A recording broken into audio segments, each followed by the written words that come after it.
ZP కార్యాలయంలో district review committee సమావేశం జరిగింది.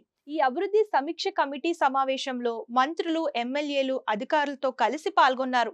ఇందులో భాగంగా కావలి నియోజకవర్గంలో వ్యవసాయంతో పాటు ఈ క్రాప్ గురించి ఎమ్మెల్యే దగ్గుమాటి వెంకట కృష్ణారెడ్డి మాట్లాడారు. అందరికీ ధన్యవాదాలు. ఇన్ఛార్జి మంత్రివర్యులు, మంత్రులందరికీ కూడా స్వాగతం తెలియజేస్తూ ఈ డిఆర్సీ మీటింగ్లో ఈరోజు అగ్రికల్చర్ మీద మొదటి సమావేశంలో ఏర్పాటు చేయడం మంచి సాంప్రదాయం. ముఖ్యంగా నెల్లూరు జిల్లా అనేది అగ్రికల్చర్కి ఆయుపట్టు, అన్నదాతలకు పదవులు నెల్లూరు జిల్లా.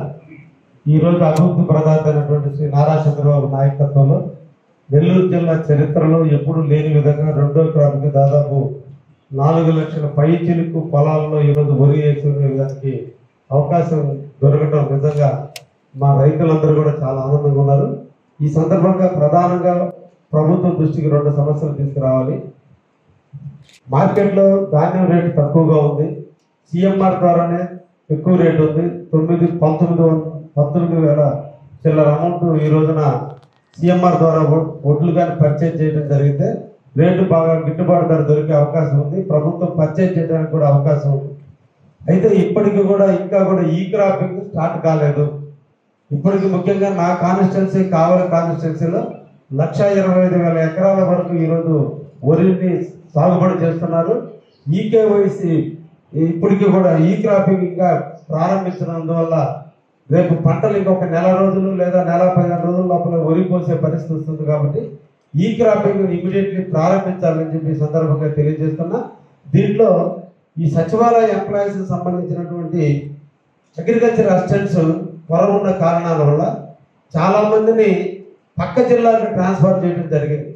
ఈ జిల్లాలో పనిచేసేటువంటి వాళ్ళు తిరుపతి జిల్లాకు ట్రాన్స్ఫర్ చేసినందువల్ల 50-50 రేషియో పంచుకున్నందువల్ల ఇక్కడ పనిచేస్తున్నటువంటి ఉద్యోగస్తులందరినీ కూడా తిరుపతి జిల్లాకు మార్చినందువల్ల ఈ జిల్లాలో గ్రామాల్లో సచివాలయ పరిధిలో అగ్రికల్చర్ అసిస్టెంట్ కొరత ఎక్కువగా ఉంది. ఆ కొరత ఉన్న కారణాన ఈ రోజున ఈ క్రాపింగ్ చేయడం చాలా ఇబ్బందికరంగా కూడా ఉంటుంది.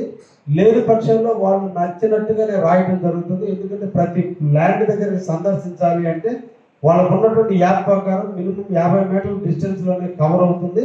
అది జరగాలంటే ఎక్కువ మందిని డిక్టేషన్ చేసినా కూడా ఇమీడియట్లీ కూడా చేయమని చెప్పి ద్వారా మీ ద్వారా వాళ్ళ అధికారులను కలెక్టర్ గారిని కూడా కోరడం జరుగుతుంది. రెండోది, ఇప్పటి నుంచే ఏ కేంద్రాల్లో ధాన్యం కొనుగోలు చేస్తారనేటువంటి విషయాన్ని కూడా ఇప్పటి నుంచే పబ్లిక్కి అవేర్నెస్ పెంచాల్సిన అవసరం ఉంది. గతంలో రైతు పిల్లలు కూడా సహకరించినప్పుడు లాస్ట్కి మంత్రులు అందరం కూడా కూర్చొని అసెంబ్లీలో సమావేశం మంత్రి నారాయణ గారి సమక్షంలో, రామనాయుడు గారి సమక్షంలో, మీ సమక్షంలో కూడా కూర్చొని మనోహర్ గారు మినిస్టర్ గారితో కూడా మాట్లాడి మనం ఒప్పించాల్సిన టైం పట్టింది. ఇప్పటి నుంచే దాన్ని స్టార్ట్ చేసి అందరూ కూడా ఎక్కడ ఏ కేంద్రాల్లో ఈ రోజున ఓట్లను పర్చేజ్ చేసే కేంద్రాలు పెడతారు, అక్కడ ఏ రైస్ మిల్లును అడాప్ట్ చేయడం జరిగింది అనేది వాళ్ళ దగ్గర బ్యాంక్ గ్యారెంటీలు తక్కువ ఇవ్వడం జరుగుతుంది. దానివల్ల రైతులు చాలా సఫర్ అవుతున్నారు. కాబట్టి ఇప్పటి నుంచే బ్యాంక్ గ్యారెంటీలు తీసుకొని ఏ రైస్ మిల్లుని ఫైనల్ చేయడం, ఏ సెంటర్లో ఒడ్లు పర్చేజ్ చేస్తారనే విషయాన్ని కూడా.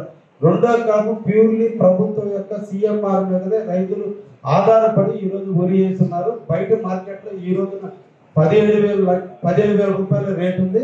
అదే సిఎంఆర్ కింద అయితే 19,230 రూపాయల రేటు ఉంది. కాబట్టి అందరూ కూడా సిఎంఆర్ మీద డిపెండ్ అవుతారు. కాబట్టి దయచేసి ఇక్కడ 3 మంత్రులు ఉన్నారు కాబట్టి మీరు గౌరవ కలెక్టర్ గారు కూడా మీరు ఆలోచించి కేంద్రాలను ఫైనల్ చేయడం, అదేవిధంగా రైస్ మిల్లులను కూడా ఫైనల్ చేస్తే అగ్రికల్చర్ పరంగా మనం ఇచ్చిన నీళ్ళకి న్యాయం జరుగుతుంది, రైతులందరూ ఆనందించేదానికి అవకాశం ఉంటుంది. కాబట్టి తప్పకుండా దీన్ని చేయాల్సిందిగా మీ ద్వారా ప్రభుత్వానికి తెలియజేస్తుంది. Thank you very much.